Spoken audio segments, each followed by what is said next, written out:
Before we settle this matter, we need an inquest, because there are very many levels through which exams are set, processed, handled, until they are administered.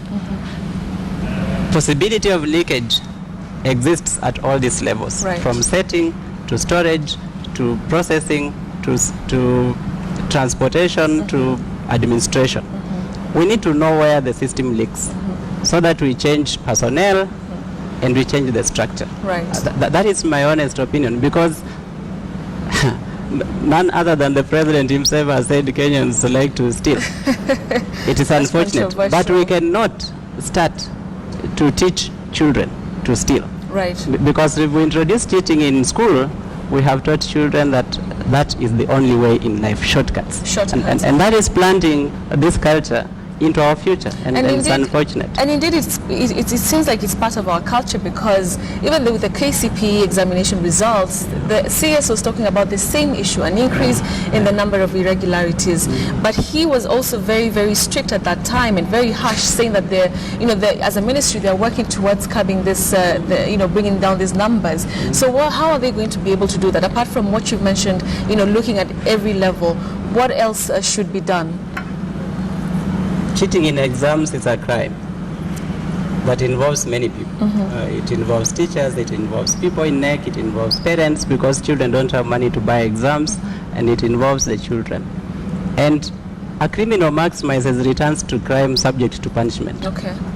So a criminal will be looking at what are the benefits of committing this crime, and what are the costs if I'm caught. So can we make being caught expensive? And being caught should not just be expensive to the child. The child is a small player in the whole chain. There are people who leaked the exam, there are people who facilitated the leakage of that exam. They need to be caught and be punished. So that leaking exam and using leaked exam is expensive, and there is no value in trying to do it. And so there's also one other issue, because you say that it cannot just be the student alone. There's the other issue of Matiang'i saying that, they choose to punish individual students, for it to be an individual responsibility whether you cheat or not, and now absolving the school of any wrongdoing. What do you think about that? I agree with him on that, because there are cases where the school is not involved. A parent buys exams from wherever. Sometimes a parent is a teacher in another school and has a child in another school, and they have exams leaked in their school, and they sneak the exam to a child in another school.